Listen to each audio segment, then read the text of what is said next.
दोस्तों, हम सभी जानते हैं कि अल्बर्ट आइंस्टीन कितने बड़े वैज्ञानिक थे। ऐसे में E=mc² जैसी महान इक्वेशन देने वाले अल्बर्ट आइंस्टीन का निधन 18 अप्रैल 1955 में हुआ। यही वो दिन था जिस दिन आइंस्टीन हम सभी को अलविदा कहकर चले गए।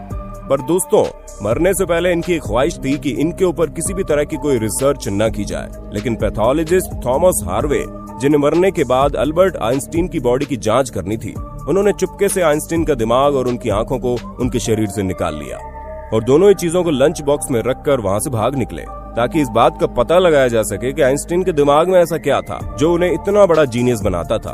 क्या वो चीजें हमारे दिमाग में आ सकती हैं या फिर आइंस्टीन ही कुदरत के करिश्मे की तरह है? तो दोस्तों, इन सभी चीजों को जानने के लिए हमारी आज की इस वीडियो को अंत तक जरूर देखना। जैसा कि हम सभी जानते हैं कि आइंस्टीन कितने महान वैज्ञानिक थे। अब जाहिर सी बात है कि इस महान वैज्ञानिक का दिमाग हम सबसे बहुत अलग चलता होगा, तभी उन्होंने हमें कुदरत के नियमों को समझने वाली इतनी हैरान करने वाली बातें बताई। ऐसे में अगर हम इनके दिए गए फॉर्मूलों का अध्ययन करें तो उस पर अकेले कई सारी किताबें लिखी जाती है। इसलिए इतने महान वैज्ञानिक के दिमाग में क्या क्या चीजें किस किस तरह से काम करती थी, ये बात जानना हम सभी के लिए काफी जरूरी है। और शायद इसी वजह से थॉमस हार्वे ने आइंस्टीन के दिमाग को चोरी कर लिया। इसलिए अगर हम थॉमस हार्वे की माने तो उन्होंने तुरंत आइंस्टीन के दिमाग को बाहर निकालकर उसका वजन किया, जो करीब 1230 ग्राम का था। पर ऐसा बिल्कुल भी नहीं था कि थॉमस हार्वे ने आइंस्टीन के दिमाग को चोरी करने के तुरंत बाद ही उस पर रिसर्च करनी शुरू कर दी। उन्होंने लगभग 20 सालों तक आइंस्टीन के दिमाग को संरक्षित रखा और फिर जब आइंस्टीन के बेटे की परमिशन मिल गई तो आइंस्टीन के दिमाग पर रिसर्च शुरू हुई। आप ये सुनकर पूरी तरह से हैरान हो जाएंगे कि आइंस्टीन के दिमाग को करीब 200 हिस्सों में बांटा गया, ताकि हर एक हिस्से की अलग अलग तरीके से रिसर्च हो पाए और इन सभी को दुनिया के अलग अलग रिसर्चर्स के पास भेजा गया। और जब रिसर्चर्स ने अपनी रिजल्ट देने शुरू किए तो उन्होंने कुछ ऐसे चौंका देने वाले फैक्ट्स बताए जो आपको पूरी तरह से हैरान करके रख देंगे। चलिए दोस्तों, जानते हैं उन फैक्ट्स को और ये भी जानते हैं कि कैसे हम अपने दिमाग को आइंस्टीन के दिमाग जैसा बना सकते हैं। आइंस्टीन के दिमाग की सबसे हैरान करने वाली बात ये थी कि उनके दिमाग में ग्लियल सेल्स की संख्या नॉर्मल इंसान से बहुत ज्यादा थी। हम आपको बता दें, ग्लियल सेल्स वो सेल्स होते हैं जो न्यूरॉन को प्रोटेक्ट करते हैं। उन्हें ऑक्सीजन और न्यूट्रिएंट्स देने का काम इन्हीं सेल्स का होता है। ऐसे में दोस्तों, आइंस्टीन का दिमाग में इन्हीं सेल्स की संख्या ज्यादा होने की वजह से उनके दिमाग में बनने वाले सिनेप्टिक कनेक्शन, यानी कि न्यूरॉन्स के बीच में बनने वाले कनेक्शन बहुत ही ज्यादा स्ट्रांग थे और इन्हीं स्ट्रांग सिनेप्टिक कनेक्शन के चलते उनका दिमाग इतना पावरफुल था। और जैसा कि हम जानते हैं कि ग्लियल सेल्स न्यूरॉन्स को नरिश करने का काम करते हैं।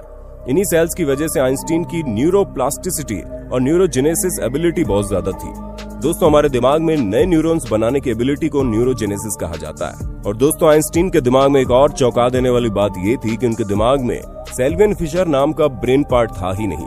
हम आपको बता दें, ये पार्ट दिमाग में एजिंग के लिए रिस्पॉन्सिबल होता है। अब आप इसे कुदरत का करिश्मा समझ सकते हैं कि उनके दिमाग की सभी चीजें पॉजिटिव तरीके से काम कर रही थी। अब अगर हम आइंस्टीन के दिमाग से जुड़ी दूसरी रोचक बात बताएं तो हमारा दिमाग तो दो हिस्सों में बटा हुआ होता है, एक तो लेफ्ट हेमिस्फीयर और दूसरा राइट हेमिस्फीयर, जहाँ दोनों हिस्सों का अलग अलग काम होता है। ऐसे में लेफ्ट हेमिस्फीयर यानी कि उल्टे हाथ के हिस्से का काम होता है लॉजिकल चीजों पर ध्यान देना, वहीं राइट वाला हिस्सा इमेजिनेशन, आर्ट और क्रिएटिविटी के लिए रिस्पॉन्सिबल होता है। ऐसे में दोस्तों, दिमाग के दोनों हिस्सों के बीच में जो भी ब्रिज जैसा स्ट्रक्चर होता है उसे कॉर्पस कैलोजम कहते हैं। इसी कॉर्पस कैलोजम के जरिए इंफॉर्मेशन दिमाग के एक हिस्से से दूसरे हिस्से में जाती है। अब आप ये समझ सकते हैं कि जितना मजबूत ये ब्रिज होगा, यानी कि जितना स्ट्रॉन्ग कॉर्पस कैलोजम होगा, दिमाग के दोनों हिस्सों में जाने वाली इंफॉर्मेशन उतने अच्छे से काम करेगी।